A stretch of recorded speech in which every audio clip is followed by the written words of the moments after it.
Si vous êtes marié, que votre conjoint n'est pas avec vous, vous pouvez lui envoyer donc voilà l'identification. Et si vous êtes aussi, n'est-ce pas, fiancé, vous pouvez suivre, identifier aussi votre fiancé pour que vous puissiez suivre ensemble. Si vous êtes simplement donc des cheminants, allô, allô, allô, allô, s'il vous plaît. Si vous êtes simplement des cheminants, vous pouvez aussi, par la grâce de Dieu, donc, voilà, identifier votre cheminant pour que vous puissiez suivre ensemble. Amen. Voilà. Alors, avant donc d'aller déjà plus loin dans le sujet, j'aimerais vous présenter donc ce livre, Prière puissante à exaucement rapide, voilà, qui est donc mon tout dernier livre. C'est 1200 sujets de prière au sujet de la famille et il sera présenté donc demain lors de la conférence des familles qui se tiendra ici donc voilà à notre église CCT donc de Montreuil au 278 rue de Rosny 93 100 Montreuil. Ce sera donc à 13 h le début de la conférence et nous terminerons donc aux environs de 15h30 demain.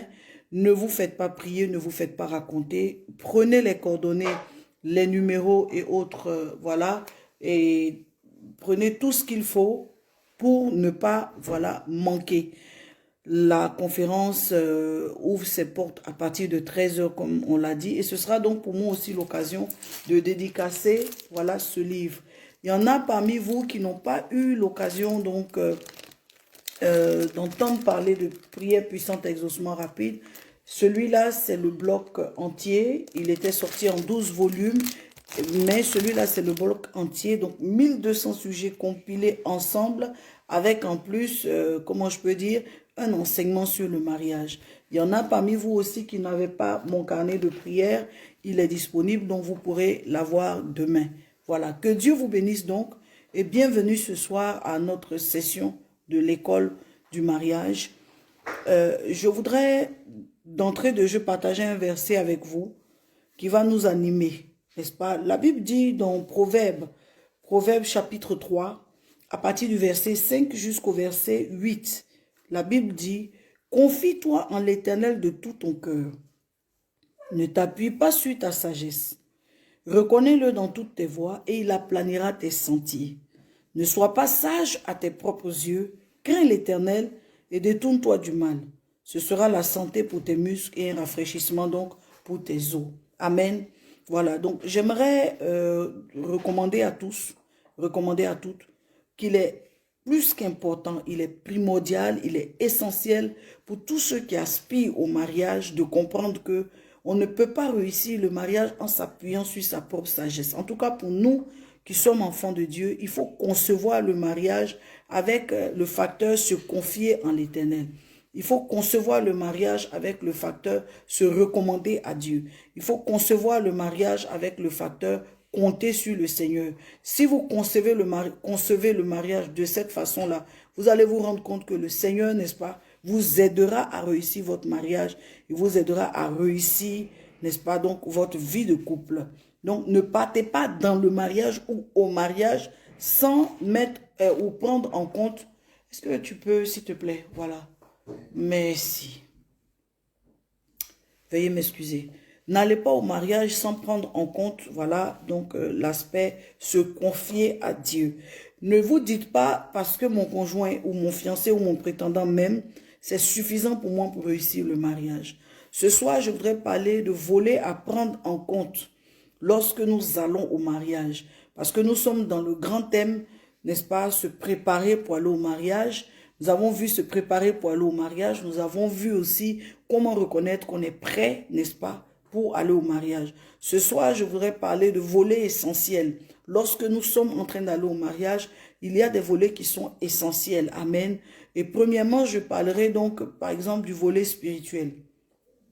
De volet spirituel parce qu'on ne peut pas concevoir un mariage sans prendre en compte, n'est-ce pas, la préparation spirituelle.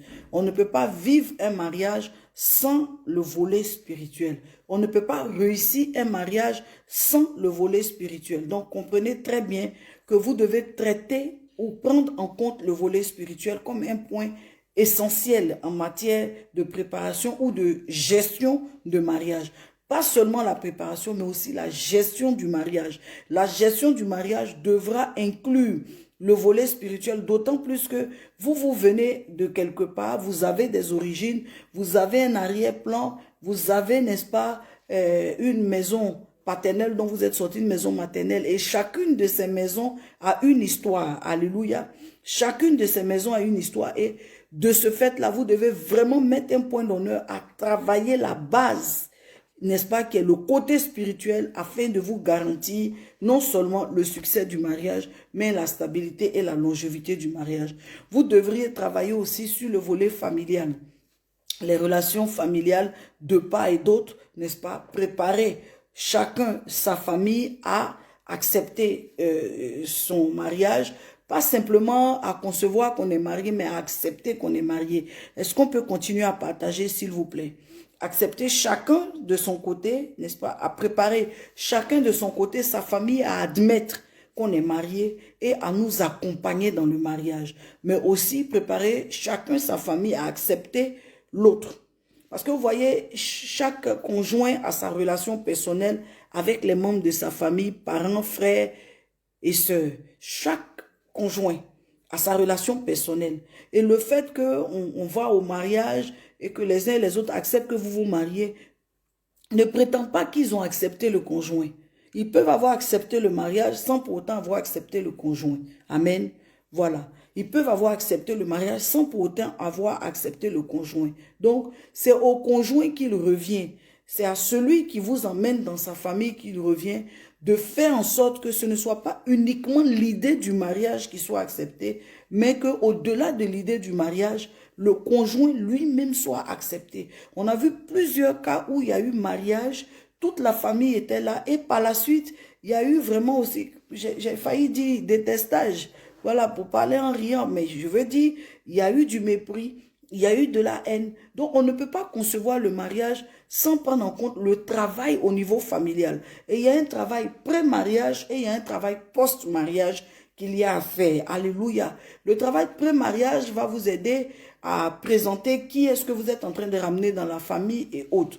Mais le travail post-mariage va vous emmener à faire en sorte que on ne voit pas ce conjoint-là comme quelqu'un qui est venu vous retirer de votre famille, mais qu'on le voit tout simplement comme quelqu'un qui fait partie donc de la grande famille. Ensuite, il y aura le volet médical. Le volet médical pré-mariage, c'est-à-dire avant d'aller au mariage, il faut faire en sorte de vérifier vos antécédents donc médicaux. Amen, amen. Vérifiez vos antécédents médicaux et de cette manière-là, vous assurez qu'il y a compatibilité, n'est-ce pas? Parce qu'on a tous donc des antécédents médicaux. Il faut savoir que certains antécédents aussi peuvent être liés à la famille. Il y en a aussi qui sont tout simplement personnels. Mais il faut prendre le soin, au-delà du fait qu'on s'aime, il faut prendre le soin de regarder l'implication ou l'incidence de ces antécédents médicaux.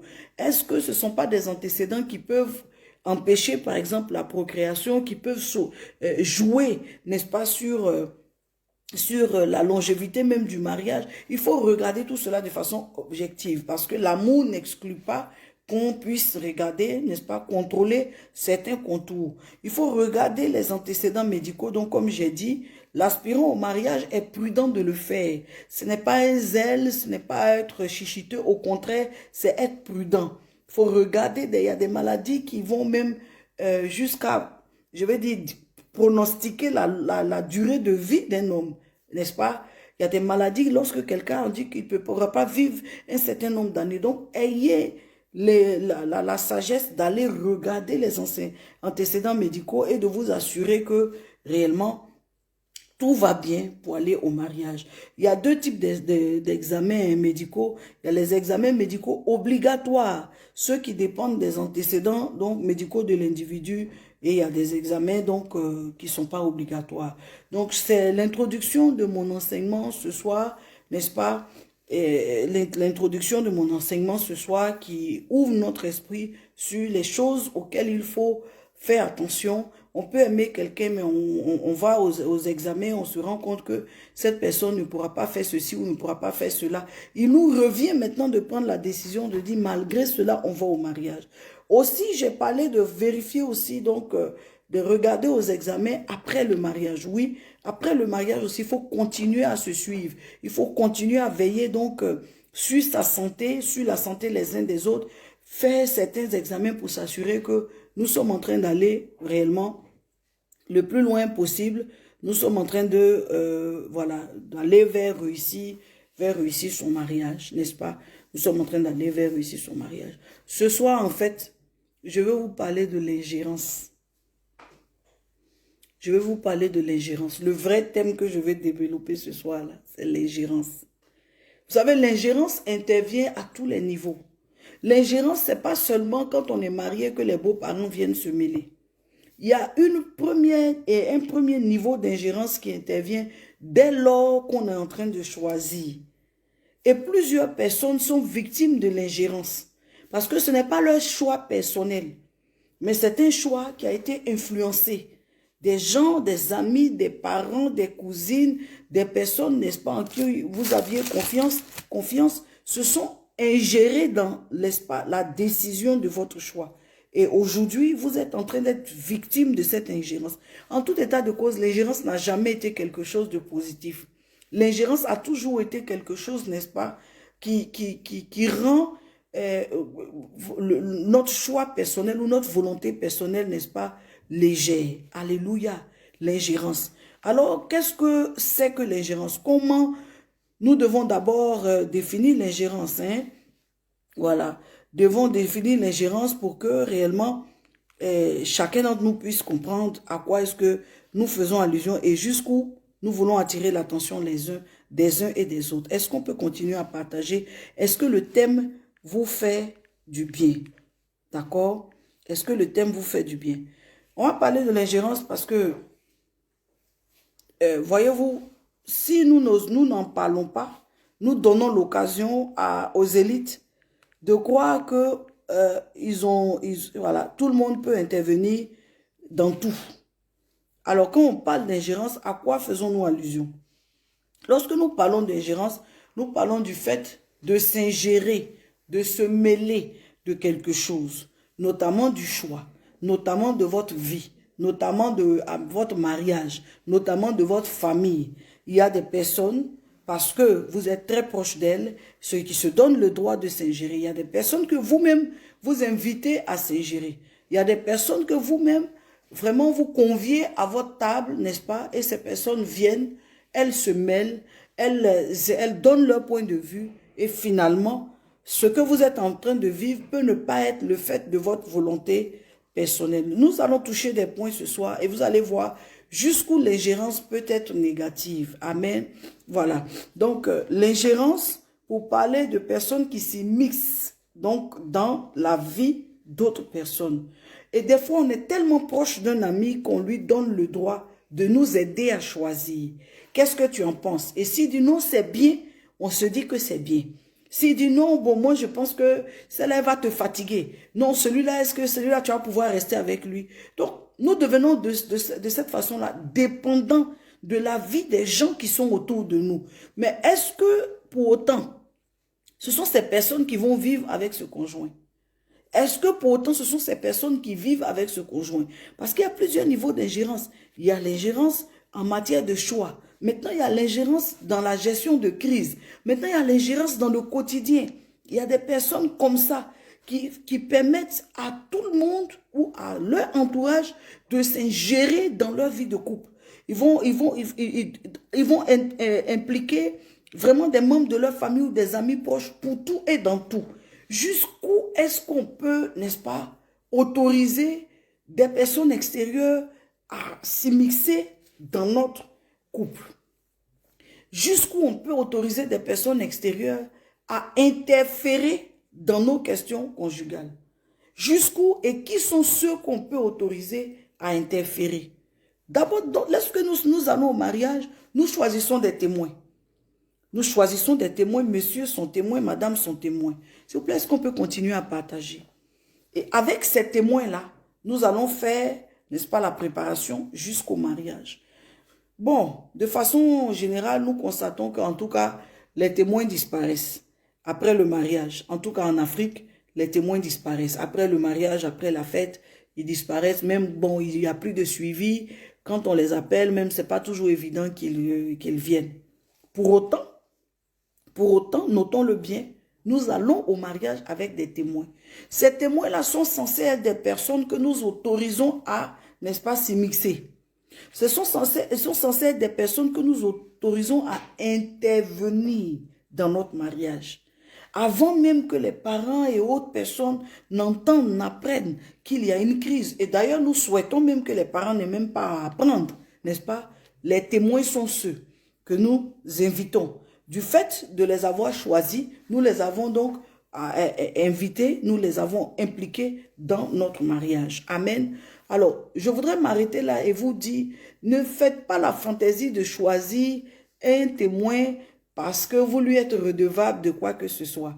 Un témoin se choisit par rapport, à son expérience même du mariage. C'est quelqu'un qui peut nous accompagner. C'est quelqu'un qui lui-même a une certaine expérience du mariage. Ce n'est pas parce que c'est quelqu'un qui est notre patron, qui a les moyens. Ce n'est pas parce que c'est quelqu'un à qui que nous voulons honorer. La position de témoin, n'est-ce pas? On ne l'attribue pas à qui veut. On donne à quelqu'un d'être témoin de notre mariage, quelqu'un qui peut nous accompagner. Est-ce qu'on peut continuer à partager, s'il vous plaît, identifier encore des personnes? C'est quelqu'un qui peut nous accompagner, dont nous prenons le temps même de prier.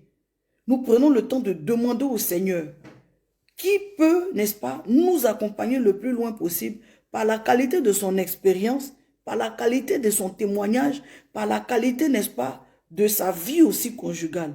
Et lorsque nous choisissons ce témoin-là, c'est une personne à qui nous donnons en tout cas accès, n'est-ce pas, à notre mariage. Cette personne pourra nous conseiller, cette personne pourra écouter notre conjoint, cette personne pourra attirer notre attention. Amen, amen. Voilà. Donc, les témoins, parfois, sont aussi des personnes qui, pour avoir été mal choisies, ont détruit des mariages plus tard. Ce sont des personnes, parfois, qui ont détruit des mariages plus tard. C'est-à-dire qu'ils se sont mis en bloc avec l'un des conjoints contre l'autre conjoint. Mais ce n'est pas le but. En temps normal, les témoins doivent être des personnes qui nous accompagnent. Ils nous aident à réussir, nous aident à tenir sur le chemin du mariage. Amen, amen. Qui encore nous rencontrons sur le chemin du mariage? Sur le chemin du mariage, il y a les parents. Sur le chemin du mariage, il y a les parents. De part et d'autre, nos familles sont censées nous accompagner, n'est-ce pas, dans la vie conjugale. Ils sont censés nous accompagner dans la vie conjugale. Le problème devient délicat dès lors que les conseillers, ceux qui viennent interférer, ceux qui viennent intervenir, ceux qui viennent s'immiscer, ne parlent plus pour, n'est-ce pas, la stabilité du mariage, mais parlent pour diviser. C'est là où ça devient compliqué. Ça devient compliqué quand l'ingérence, n'est-ce pas, ne tient pas compte du devoir de consolider, du devoir d'aider à tenir, du devoir de soutenir, du devoir comment je peux dire, conseiller. Quand l'ingérence prend maintenant des tournures, n'est-ce pas, de division, des tournures de tension, des tournures de dérapage, ça devient difficile. Ça devient difficile. Je sais que sur ce direct, il y a plusieurs personnes qui ont été victimes d'ingérence. Des personnes qui sont venues parler et ça s'est terminé en queue de poisson. Des personnes qui sont venues soit dit pour conseiller et ça s'est terminé en queue de poisson.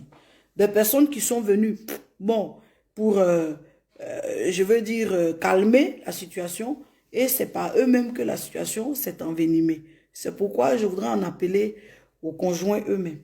Aux conjoints eux-mêmes. Dès lors que vous prenez sur vous d'appeler quelqu'un pour venir intervenir dans votre couple, dès lors que vous prenez sur vous d'impliquer, n'est-ce pas, quelqu'un dans les informations de votre couple, vous ouvrez la porte à l'ingérence. L'ingérence n'est pas négative, mais c'est la nature de l'ingérence qui n'est pas bonne. Voyez, nous sommes dans la Bible, dans le livre d'Esther. Le livre d'Esther va nous donner l'expérience d'une ingérence qui n'a pas été profitable. Alléluia. L'ingérence dans le cas du mariage d'Esther de Vatsi n'a pas été une ingérence profitable. Qu'est-ce qui s'est passé? La Bible dit que Vatsi et Assuérus étaient mariés et leur mariage, semble-t-il, allait bien. Jusqu'à ce que, à la faveur d'une cérémonie, d'un événement qu'ils organisaient, n'est-ce pas? Que le couple organisait des festivités, ils ont vraiment fait la fête, nourri le village, nourri les peuples et tout. Parce qu'Assuérus, c'était un grand roi. La Bible dit qu'il régnait sur 127 provinces. Donc, c'était une personnalité. Amen. C'était quelqu'un d'un certain niveau. Et il était marié à une femme qu'il aimait. La Bible le montre bien. Il aimait bien sa femme. Il organisait un banquet pour tous ses princes, ses responsables militaires et tout. Et il a étalé sa richesse. C'était quelqu'un qui avait donc des moyens. Il a fait manger et boire les gens. Et vous savez que cet homme était marié à une femme qui était très belle, Vatsi.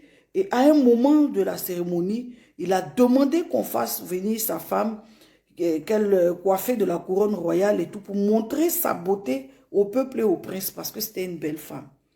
C'était juste pour lui se glorifier de la beauté de sa femme. Faire valoir, n'est-ce pas, les atouts physiques de sa femme. Et lorsqu'il a fait cette demande, la femme, par caprice, n'a pas accepté. La femme n'a pas accepté, n'est-ce pas? Et puis, bon, elle n'est pas venue. Et quand elle n'est pas venue, le roi il a été offensé. Mais il n'a pas été offensé au point de dire, je laisse ma femme. Suivez-moi très bien, suivez mon raisonnement, s'il vous plaît. Restez en place, continuez à partager, suivez mon raisonnement. Il n'a pas été offensé au point de dire que je laisse ma femme, non. Assuérus n'en était pas à ça. Il a été offensé, il n'a pas apprécié. D'accord? Et elle va refuser de venir, au verset 12, chapitre 1, verset 12. Elle va refuser de venir et le roi va se montrer fâché. Mais souvenez-vous que le roi a levé un peu le coude. C'était une fête, donc il a un peu bu. Dans sa colère, le roi va impliquer, il va s'adresser à tous ceux qui sont autour de lui et demander comment ils doivent prendre cette affaire-là. Bon, c'est vrai que quelqu'un me dira, oui, c'était un peu une coutume et autres. Mais on va parler de ça comme d'un problème d'un couple. Il va leur poser la question de savoir, qu'est-ce que vous pensez?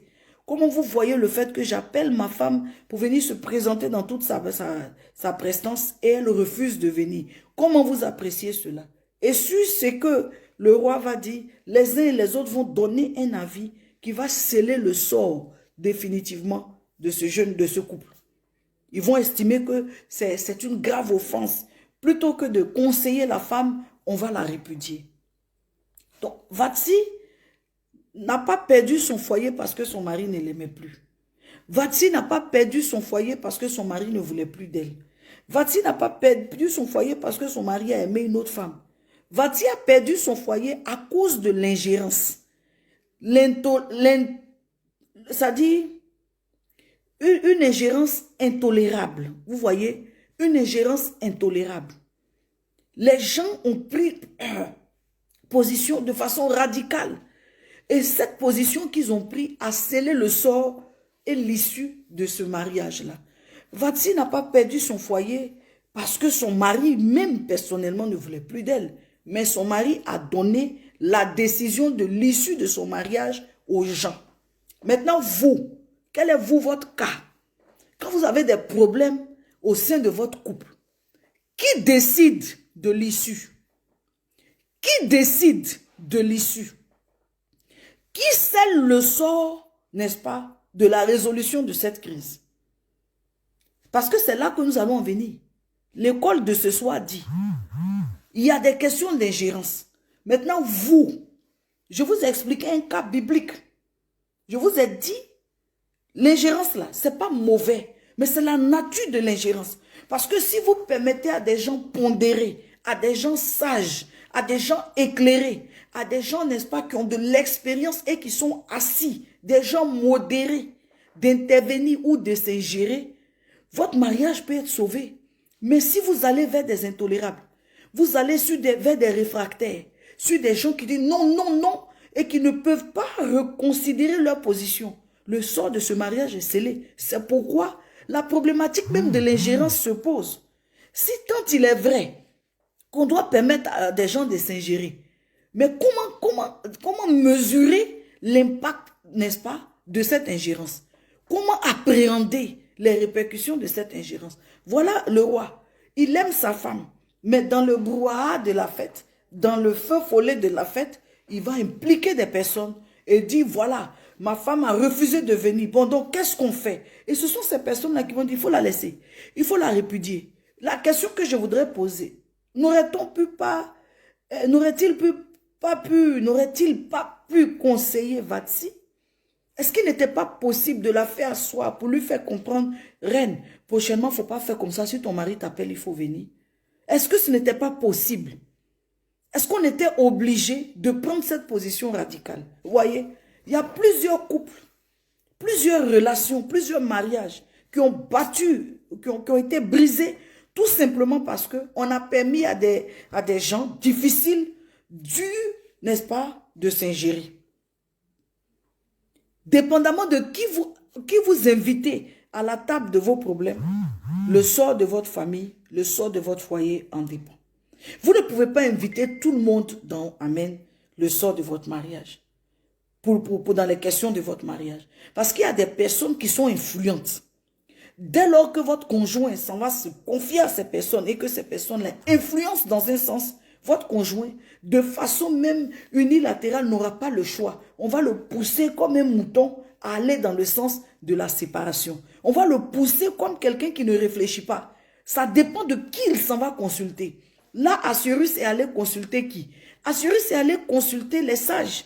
Mais c'est sa notabilité, c'est son conseil, c'est le conseil royal. Si ceux-là se mettent, n'est-ce pas, se braquent contre lui, sa royauté sera donc fragile. Sa royauté sera en difficulté. Donc, il n'a plus le choix. Parce qu'il allait s'abandonner à eux, abandonner son mariage dans leurs mains. Est-ce qu'on peut continuer à partager? Leur décision obligée de s'appliquer. Mais Assyrus va souffrir de cette séparation-là. Il aura du mal à se mettre avec une autre femme. C'est vrai, nous parlons beaucoup d'Esther, nous saluons le mariage d'Esther, mais je vous dis la vérité, avant qu'il ne se mette avec Esther, Assyrus a souffert, aller de femme en femme, ça l'a déstabilisé. Il a été instable pour un temps. Il allait de femme en femme jusqu'à ce qu'il trouve Esther. Donc, ce n'est pas tous les problèmes qui doivent amener à une décision de rupture. Est-ce qu'on peut continuer à partager, s'il vous plaît? Ce ne sont pas tous les problèmes qui doivent déboucher sur la rupture. Il y a des problèmes qui sont solvables. On peut résoudre.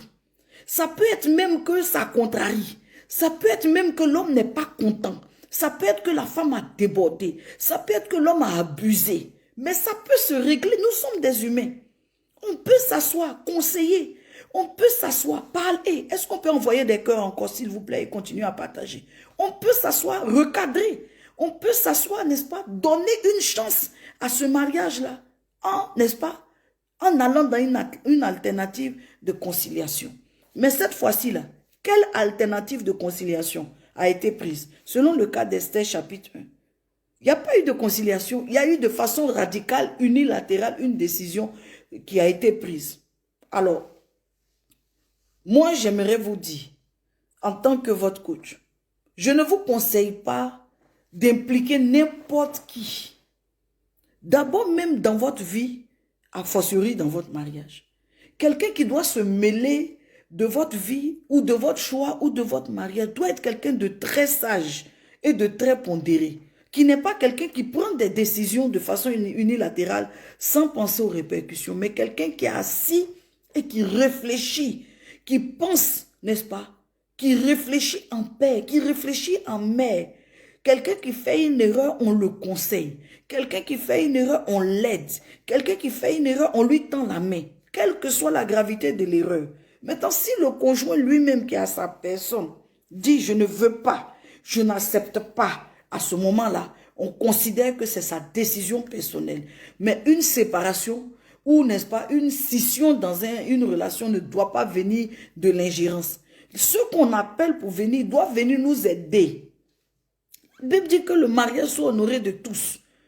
Il faut venir honorer. Il ne faut pas oublier que les gens sont mariés. Il ne faut pas oublier qu'ils sont dans un cheminement qui est en train de les mener au mariage. Lorsqu'on s'ingère de façon radicale, c'est quand il y a menace de mort. Quelqu'un qui dit, bon, moi, vraiment, il me menace, il dit, il va me piquer avec un couteau, il va m'égorger. Comme quelqu'un qui m'a écrit, qui dit, ah, vraiment, pasteur, aidez-moi. Je suis avec quelqu'un, on a un enfant, mais il me menace, il a des actes de violence, il dit qu'il va me gorger, il va me tuer. Qu'est-ce que je dois faire? Bon, regardez quelqu'un comme ça. Moi qui suis assise là, je ne te connais pas. Je ne te connais pas. C'est dans le virtuel ici que tu m'écris. Je ne te connais pas.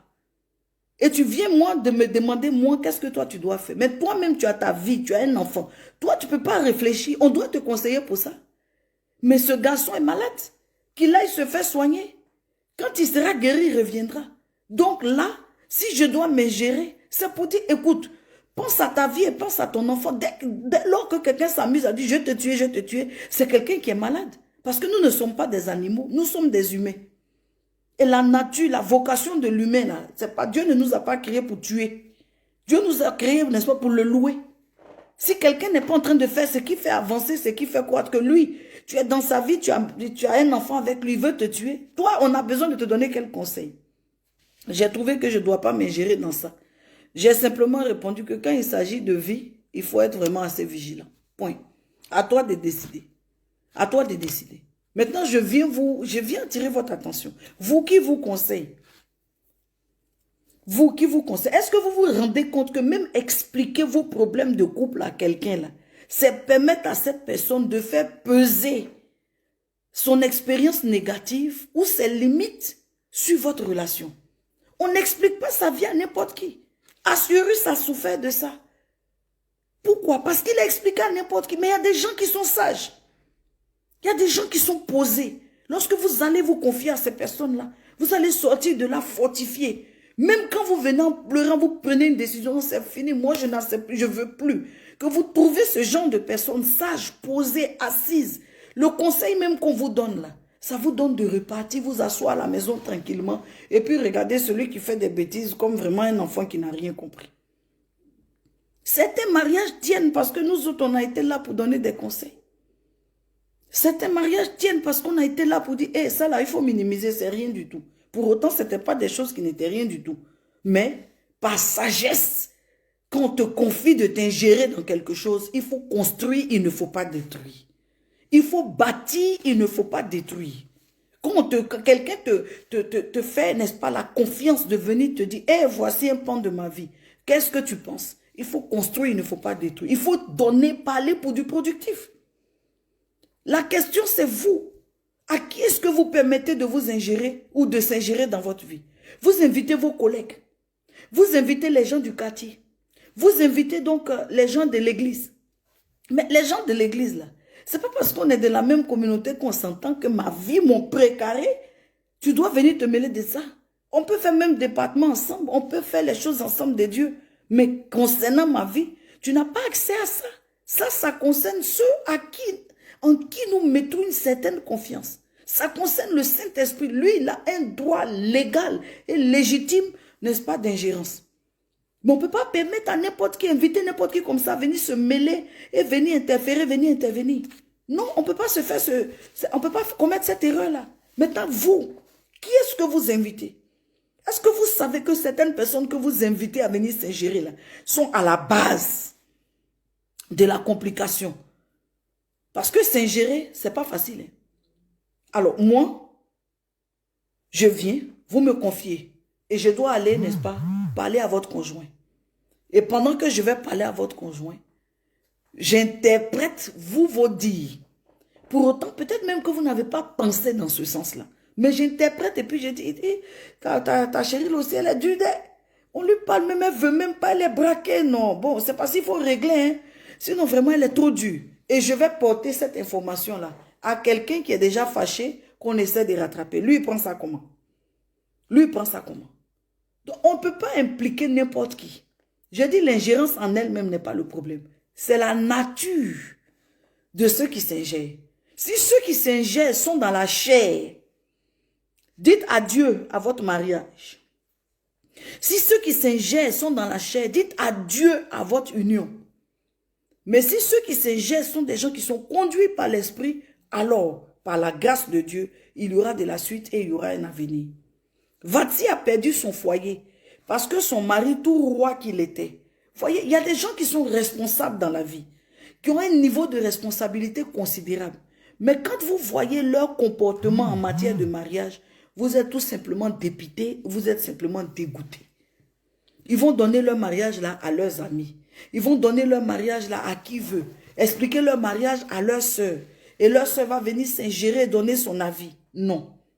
On s'accroche, on s'approche de personnes sages, de personnes mûres, de personnes qui ont la capacité, qui ont l'expérience, qui ont traversé des feux et qui sont sortis indemnes.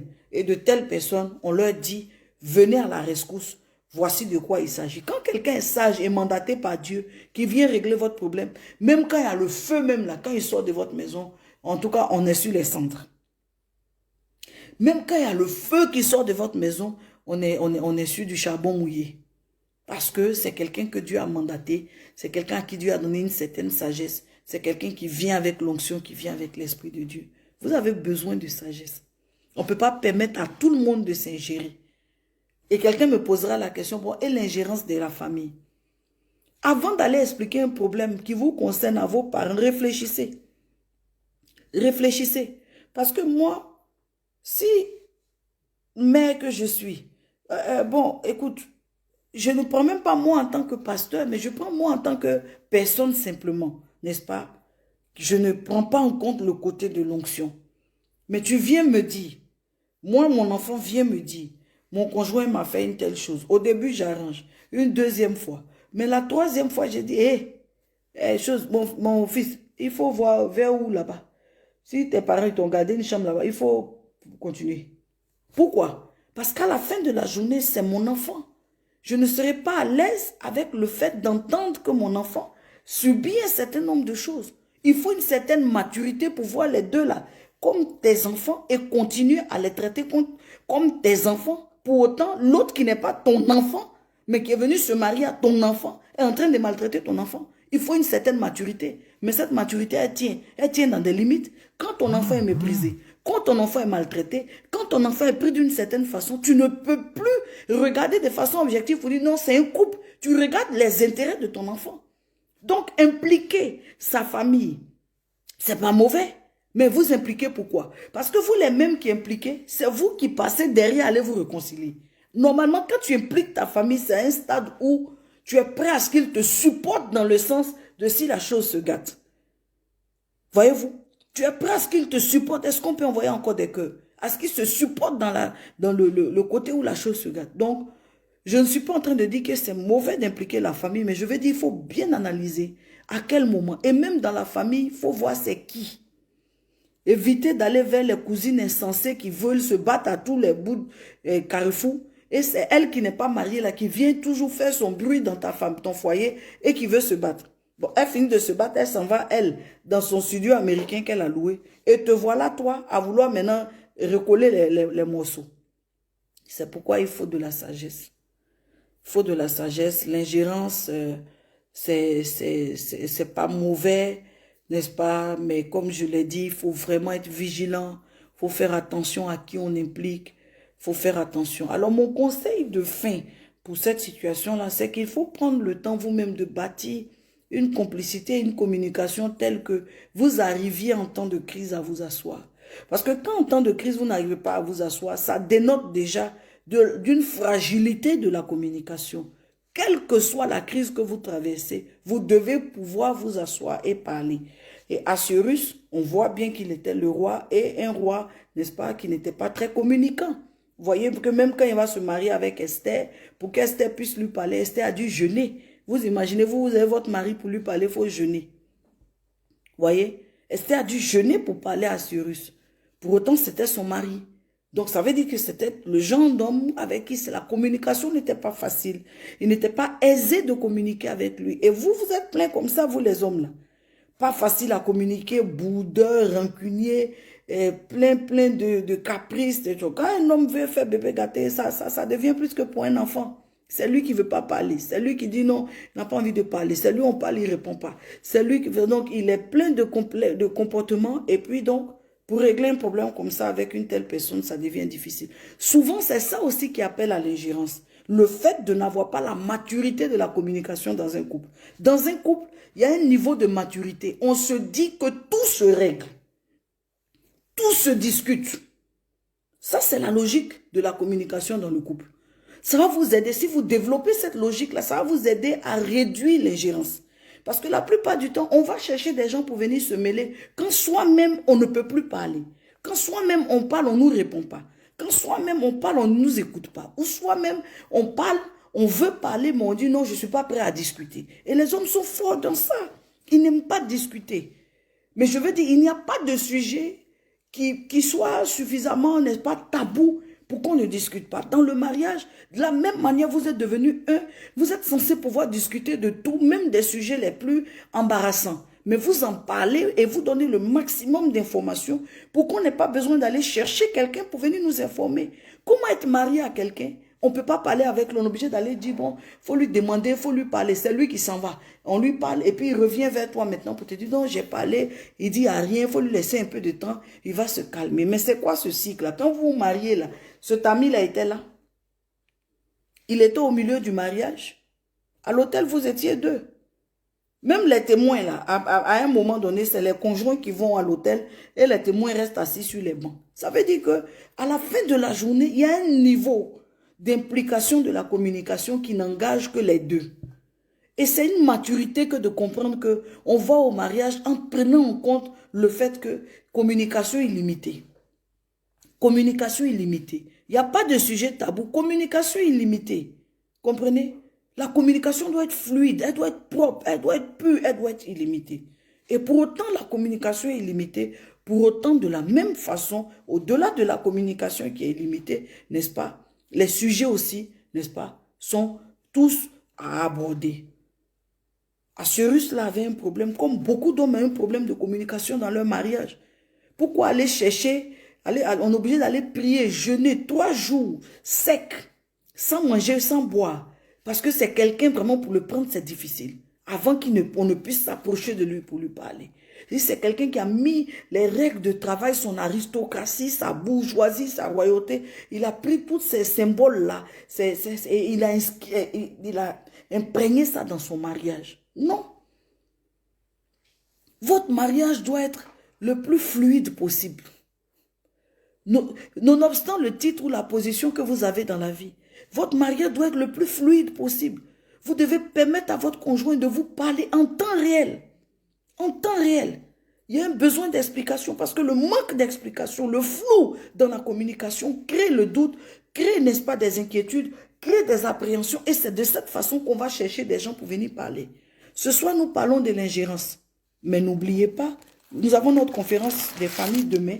Et le tout dernier livre sera présenté et dédicacé. Ce sera l'occasion pour vous de le prendre. Amen.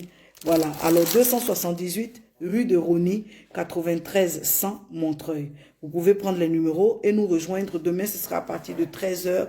Nous serons donc à notre salle Espace Continental CCT et ce sera, amen, un moment idéal avec notre conférence sur la famille et notre dédicace du livre. Je reviens sur la question d'ingérence pour dire attention. Se sentir obligé de tout partager avec ses amis, pourquoi? Pourquoi? Pourquoi est-ce que vous vous sentez obligé de tout partager avec vos amis? Non, c'est ma meilleure amie, c'est ma cop. C'est ma cop. C'est ma bestie. C'est pas mauvais. C'est pas mauvais. Mais quand on dit mariage, là, on dit tous deux deviendront une seule chair. On dit que personne ne s'immisce, ne sépare pour venir au milieu. Non. Donc, ce que vous devez retenir ce soir, au sujet de l'ingérence, c'est que l'ingérence appelle à réflexion. L'ingérence appelle à réflexion. Voyez? Il faut beaucoup de sagesse. Prendre le temps de prier par rapport aux problèmes que vous avez. Vers qui aller? Et c'est la plus grande grâce que Dieu peut vous faire. Après avoir trouvé votre conjoint. La plus grande grâce que Dieu puisse vous faire, c'est de trouver qui va vous accompagner en tant que conseiller matrimonial. Est-ce que vous me suivez? Qui va vous accompagner en tant que conseiller matrimonial? C'est-à-dire que ça, c'est une denrée qui est très rare. C'est une denrée qui est très, très, très rare. Conseiller matrimonial. On manque beaucoup de ce type de personnes-là. Et surtout, réellement, ceux que Dieu a donnés. Vous devez prier pour avoir un conseiller matrimonial. Quelqu'un à qui vous puissiez parler, qui vous donne des conseils. Avec son conseiller matrimonial, avec le vrai conseiller matrimonial, on n'a pas honte. Parce que c'est la personne qui est censée, n'est-ce pas, nous donner les meilleurs conseils. Et nous en avons tous besoin. Des gens qui ont plus d'expérience que nous. Des gens qui sont plus éclairés que nous. Des gens qui sont plus dirigés par l'esprit que nous. En sorte que ces personnes soient capables de nous aider en cas de besoin. Parce que des moments viendront. Même qu'on règle nos problèmes entre nous, même qu'on se parle entre nous, il y a des situations qu'on traverse, on a besoin, un temps soit peu, de s'ouvrir à quelqu'un. Donc, s'ouvrir à quelqu'un, c'est humain. C'est humain. On a besoin de partager. Que même si on règle le problème, la douleur, la blessure peut faire qu'on a besoin d'une tierce personne qui nous épaule et qui minimise aussi la situation à nos yeux pour nous aider à passer le cap. On a besoin de ça.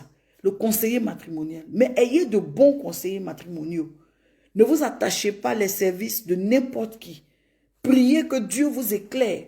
Et ne vous confiez pas à gauche, à droite. Parce que quand vous confiez à tout le monde, d'abord, finalement, vous ne savez même pas quel est le conseil qu'il faut suivre.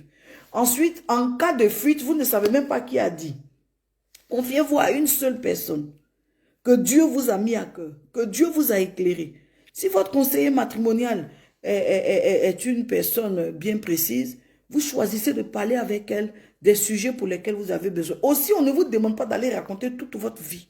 Là, il a appuyé mon nez. Là, il a descendu mon nez. Non. On ne vous demande pas de raconter toute votre vie. C'est les points pour lesquels vous avez besoin d'être soutenu. Les points pour lesquels vous avez besoin d'être accompagné. Donc, l'essentiel. Et souvent, il y a des gens qui se constituent en conseillers matrimoniaux dans les communautés. Ils prennent des gens comme leurs petits et ils vont influencer le choix. Celle-là, je ne la vois pas bien avec toi. Hein. Lui, là, je ne le vois pas bien avec toi. Hein. Lui, là, quand je regarde, là, est-ce que vous allez aller ensemble?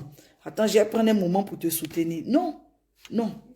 Le conseiller matrimonial, ce n'est pas une grande sœur de l'église, une maman de l'église. Non, c'est quelqu'un dont Dieu vous a donné la conviction, qui a la sagesse, qui n'agit pas par état d'âme. Donc moi, je suis ton petit dans l'église. Si la fille avec qui je chemine ne vient pas se coller à toi pour te mamaniser, ça veut dire que toi, tu dois considérer qu'elle n'est pas une bonne fille. Mais pourquoi? Non. Ce n'est pas à toi on fait allégeance. Ce n'est pas à toi. Vous comprenez? Donc, prenez le soin de comprendre que des questions de choix, ayez cette maturité-là. Afin de choix-là, on ne permet pas à n'importe qui de se mêler. Ce sont des gens qui ont une objectivité qui ne souffre d'aucune espèce de souffrance. Ce sont des gens qui sont éclairés par l'Esprit de Dieu. Ce sont des gens dont Dieu vous a donné la paix d'aller vers eux.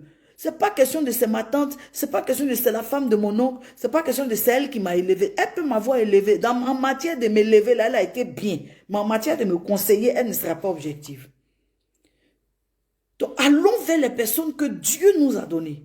Alors, avec la sagesse, avec le discernement, ces personnes-là pourront, n'est-ce pas, nous éclairer et nous emmener à faire un choix objectif. Pour des personnes comme moi, quelqu'un me dira, bon, mais coach, et toi?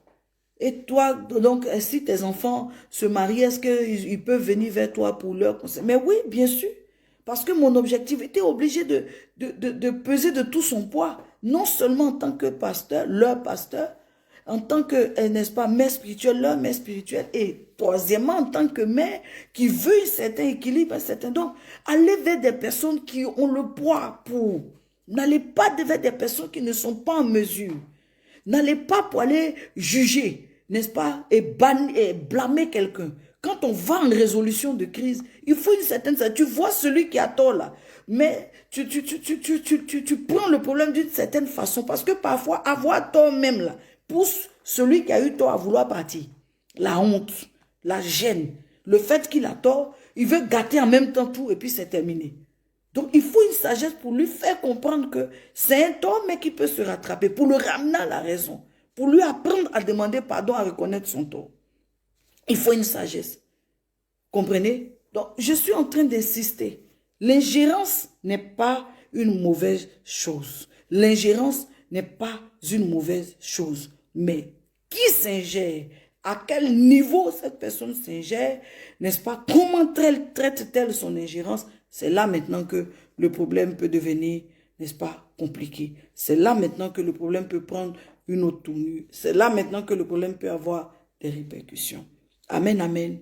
Nous parlons d'ingérence. Nous parlons d'ingérence. Alors, vous allez faire un travail sur vous-même qui est apprendre à gérer votre langue. Parce que c'est vous qui allez expliquer et puis les gens se mêlent.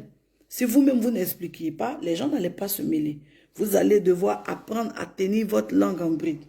Vous allez devoir apprendre qu'il y a des choses dont on peut souffrir et ne pas en parler. Et quand on en souffre trop, on choisit la meilleure personne à qui on puisse parler pour aller en parler, n'est-ce pas? La meilleure personne à qui on puisse parler pour aller en parler. Je sais que pendant que je suis en train d'animer, n'est-ce pas, cette école, il y a des personnes qui souffrent de s'être confiées à de mauvais conseillers qui ont tiré le problème dans un sens, tiré le problème dans un autre sens et qui sont aujourd'hui victimes de ça. Mais je veux dire, vous pouvez réparer la situation. Vous pouvez réparer la situation. D'abord, ne commettez plus l'erreur de vous confier à tout le monde et à n'importe qui. Priez pour que Dieu vous donne la grâce d'avoir un bon conseiller matrimonial. Et lorsque vous aurez ce conseiller matrimonial, assurez-vous que vous avez une relation, n'est-ce pas, avec ce conseiller matrimonial qui bâtit votre union, qui bâtit votre relation. Amen, amen, qui bâtit votre relation. La question de cette heure-là, c'est est-ce que j'ai le droit, donc, comment je peux dire, de dire les infidélités de mon conjoint à mon conseiller matrimonial.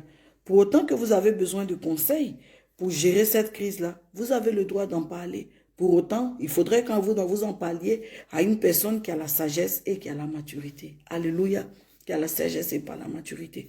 Je m'en vais dire maintenant que la plus grande responsabilité qui revient au conjoint, c'est la prière. Vous savez, un mariage sans prière, d'abord, c'est même pas un mariage. Ça ne pourra pas tenir un mariage sans prière. Il vous faut beaucoup de prière. Il vous faut beaucoup, je dis, mais alors beaucoup de prière. Il vous faut beaucoup de prière. Parce que le mariage est une sphère où le diable, vraiment, il aime beaucoup se promener. Et ça, c'est depuis le jardin d'Éden. Souvenez-vous, la première grande balade de Lucifer, après avoir été chassé, là, c'était où? C'était dans le foyer d'Adam. Donc le mariage, c'est un espace où Lucifer, vraiment, il vient, il se promène, en tout cas, il vient en sifflotant, il vient. Et si vous n'êtes pas quelqu'un qui a avisé, vous n'êtes pas quelqu'un qui est spirituellement éclairé, vous savez, il va prendre un tabouret, il va s'asseoir et il va gâter le coin. Donc le mariage, il faut la prière. Dès les débuts, pour tous ceux qui ne sont pas encore mariés, dès que vous cheminez avec quelqu'un, que vous êtes sûr que vous êtes en train d'aller au mariage, là, mettez un point d'honneur à bâtir, n'est-ce pas, l'autel de la prière. L'autel de la prière, là, c'est un autel qui se nourrit de prière, mais on prie à deux. L'autel de la prière, dans le mariage. Et ça, c'est un autel qui se consolide après par le lit conjugal. C'est le lit conjugal, là, n'est-ce pas, qui devient votre autel de prière. C'est-à-dire, chacun à genoux de part et d'autre. Le mari à genoux ici, la femme à genoux ici, ils se tendent les mains sur le lit. Et ils vont prier, et ils vont prier, et ils vont demander la grâce de Dieu. Priez ensemble. Priez ensemble. Ça va même vous aider à tenir votre langue. Ça va vous aider à tenir, n'est-ce pas, vos bavardages. Ça va vous aider à voir où on se confie, où on ne se confie pas, qu'est-ce qu'on fait, qu'est-ce qu'on ne fait pas. Mettez un point d'honneur à veiller à ces questions-là pour éviter que les gens, n'est-ce pas, vous créent des problèmes. Priez beaucoup ensemble. Et comme quelqu'un me dit, mais comment on prie, n'est-ce pas, ensemble dans le mariage? Je vous donnerai quelques astuces, mais je veux dire simplement que nous aurons aussi une étude qui va traiter de comment prier donc dans le couple. Amen. Voilà. Comment prier? On prie l'un pour l'autre. Dans les prières de couple, là, il y a des sujets communs. Et on porte le fardeau l'un de l'autre. Donc les sujets comme les enfants, c'est des sujets communs. Les sujets comme les charges, comme vraiment les défis de famille, c'est des sujets communs. Mais quant à votre conjoint, ça c'est votre sujet personnel. C'est vous qui priez pour lui, qui priez pour son épanouissement spirituel, qui priez pour son éveil et sa croissance spirituelle. C'est vous qui priez pour, n'est-ce pas, son assagissement. C'est vous qui priez pour sa santé. Vous priez pour ses affaires. Vous priez pour tout le concernant. Parce que quand ça va chez lui et que ça va de manière conforme à vos attentes, ça garantit aussi la stabilité dans le mariage. Mais si vous ne priez pas pour que Dieu oriente sa vie d'une certaine manière et que ça va d'une certaine façon, ça peut ne pas vous convenir et fragiliser encore la stabilité du mariage. Donc, la prière dans le couple, ou du moins dans le mariage, ce n'est pas quelque chose avec quoi on joue. Vous devez définir un planning. C'est vrai, tous les jours, vous allez prier vos temps de prière là comme ça que vous avez défini, mais il y a un jour quand même où l'autel du mariage est l'encens, n'est-ce pas? La prière monte. Ce jour-là, vous allez mettre un point d'honneur, que ce soit de nuit, vous allez mettre un point d'honneur à prier. De manière générale, les femmes suivent ce conseil-là. Ce sont les hommes pour qui c'est difficile. C'est difficile pour eux de se lever pour prier. C'est difficile pour eux de prier longtemps. Ils vont essayer, mais bon, moi j'ai une journée fatigante là. Bon, comment je viens tourner, quand il vient là, c'est quand il reste, Seigneur, nous te rendons grâce et nous bénissons ton nom. Merci pour ta fidélité. Toute la gloire te revienne. Alléluia, merci Seigneur. Et puis Amen. Il vient vers la fin. Mais ça, c'est de l'immaturité, frère. Parce que ce mariage-là, je veux dire, il marche avec la prière. Donc vous avez besoin de la prière et vous avez besoin de prier ensemble. Vous avez besoin de prier ensemble. Alors donc, réellement ce soir, j'ai eu beaucoup de plaisir à animer cette école. Je suis très contente parce que les élites sont revenues de là où elles étaient. Vraiment, ces derniers jours, je vais vous donner des versets, ne partez pas. Je vais vous donner des versets. Ces derniers temps-là, on avait beaucoup de difficultés à se rassembler. Même on n'a pas atteint notre effectif de classe normale, mais ce soir déjà on est beaucoup plus nombreux. Alors, dans vos temps de prière, Matthieu 6, verset 10, que ton règne vienne et que ta volonté soit faite sur la terre comme au ciel. C'est un verset qu'on n'aborde pas, le règne de Dieu. Là. On n'aborde pas ce verset-là facilement dans nos prières. Mais vous devez mettre un point d'honneur. Dès que vous priez avec votre conjoint, ça c'est un point que vous devez aborder, le règne de Dieu. Amen. Que ton règne vienne. Alléluia. Que ton règne vienne et que ta volonté, n'est-ce pas, soit faite sur la terre comme au ciel. Que ta volonté soit faite sur la terre comme au ciel. Amen, amen, amen. Voilà. Alors, quel autre point encore? Quel autre verset? Ne bougez pas, ne bougez pas, ne bougez pas. Il y a des versets importants comme 1 Corinthiens 7, 32. 1 Corinthiens 7, 32, il dit, « Oh, je voudrais que vous soyez sans inquiétude. » Vous devez beaucoup prier contre les stress qui entraînent des maladies psychosomatiques. Vous devez beaucoup prier contre les stress. Je voudrais que vous soyez sans inquiétude. Ça, c'est un verset, c'est-à-dire vos versets de mariage, là, des prières de foyer, de couple. Là. Ça, c'est des versets qui ne doivent pas vous manquer. Vous comprenez? Je voudrais que vous soyez sans inquiétude. Alléluia. 1 Corinthiens 7, 32. Je vais vous donner aussi donc d'autres versets. D'autres versets aussi concernant le mariage là. Merci Seigneur.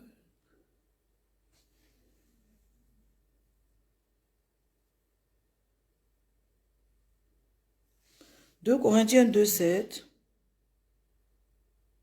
Vous allez prier pour Amen le pardon, être capable de pardonner. Matthieu 6, 14. Matthieu 6, 14 et 15.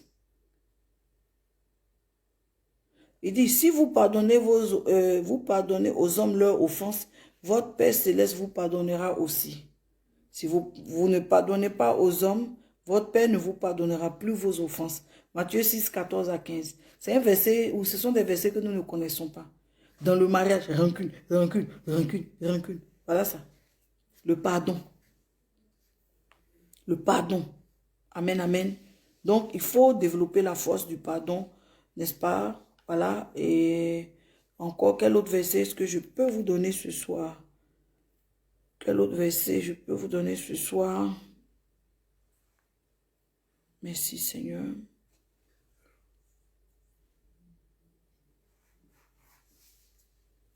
Si vous êtes béni, dites Amen. Hein? Voilà. Si vous êtes béni, dites Amen. Oui. Je vous donne encore quelques versets. Et nous allons terminer ce soir.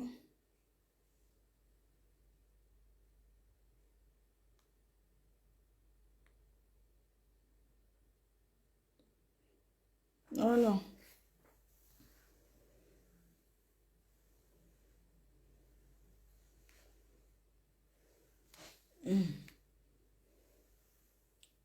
Ces élites-là sont tellement bien. Les autres sont partis. Hein. Vous voyez? Il y a un bon groupe qui est encore là, qui est en train de noter. Vous allez aller loin dans le mariage. Laissez ceux qui ont les oreilles, ils s'en vont écouter les chacalas qui se passent sur Facebook. Là. Ils courent pour partir comme ça. Asseyez-vous, vous allez prendre vos notes. Vous allez prendre aussi Ésaïe 30, 18. C'est un très bon verset. L'Éternel désire vous faire grâce. Il se lèvera pour vous faire miséricorde. Vous avez beaucoup prié avec ce verset-là. Vous allez prier avec Éphésiens 5, verset 28. Éphésiens 5, verset 28. Éphésiens 5, verset 33. Éphésiens 5, 28. Éphésiens 5, 33. D'accord? Alors, je vais vous donner aussi... Bon, si vous n'avez pas mon carnet de prière, ça, c'est pas bon. Prenez mon carnet de prière parce qu'il y a pas mal de versets dedans. Ça va vous aider. Hein. Ça va vous aider. Ça va beaucoup vous aider, même dans le combat spirituel particulièrement. Et on prie aussi contre les esprits qui viennent des eaux. C'est ceux-là qui agitent le mariage. Mon carnet de prière, il est disponible à Abidjan. En ce moment, il est à Paris. Il est disponible. Amen. Voilà, je vais m'arrêter ici. Et puis vous dire le plus grand cadeau que Dieu vous a fait. Ça. 1200 sujets de prière. Dedans, on prie pour le mariage, on prie pour la famille, on prie pour les conjoints, on prie pour les enfants. Et il y a un enseignement dans lequel on explique le rôle de l'homme selon Marie, selon la Bible, le rôle de la femme selon la Bible et le rôle aussi des enfants. Et ce que Dieu attend de nous et ce que Dieu fait pour nous. Donc, prière puissante à exaucement rapide, il est disponible ici. Toutes les adresses sont là. Je vous donne rendez-vous demain, en tout cas à 13 h. Si vous êtes du côté de la France, vous avez un parent du côté de la France, l'entrée de la conférence est libre. Ne vous faites pas prier, venez et venez nombreux. Et je crois que Dieu vous bénira. Ce soir, nous venons donc ainsi de terminer notre session. Je vous aime beaucoup. Je bénis Dieu pour vos vies. Et nous nous donnons rendez-vous donc vendredi prochain pour l'école du mariage. Mais avant cela, le mercredi, nous aurons l'école de la prière. Si ces écoles vous font du bien, merci d'avoir partagé dans les groupes, mais aussi je vous prie de partager sur vos propres pages, de télécharger, d'envoyer dans des WhatsApp pour permettre à des personnes d'être bénies avec ces sessions. Que la grâce de Dieu soit avec vous, que le Seigneur vous bénisse sans réserve et que dans le nom de Jésus, votre mariage soit solide. Attention, attention, attention à l'ingérence. Termine avec ce commentaire. Attention à qui s'ingère dans ton couple. Voilà, attention à qui s'ingère dans ton couple. Je vous souhaite une excellente nuit et je vous dis donc à demain à notre conférence. Ce sera à 13 h du côté de 278 rue de Rony 93 100 Montreuil. Vous pouvez prendre les contacts qui affichent sur voilà donc ce direct et venir participer. L'entrée est libre, n'est-ce pas? Vous pouvez aussi réserver votre livre parce que réellement nous tenons compte des mesures barrières et donc notre conférence sera vraiment un très très bon moment. Je voulais aussi vous remercier. Je vois que vous partagez énormément la dernière conférence Bérite qui a eu lieu donc chez le Bishop Amazou. Je vois que vous partagez la papanisation. Que Dieu vous bénisse. Très bientôt, vous aurez de très bonnes nouvelles et la gloire sera rendue au Seigneur. Je vous souhaite une très bonne nuit. Que Dieu vous bénisse. Shalom chez vous.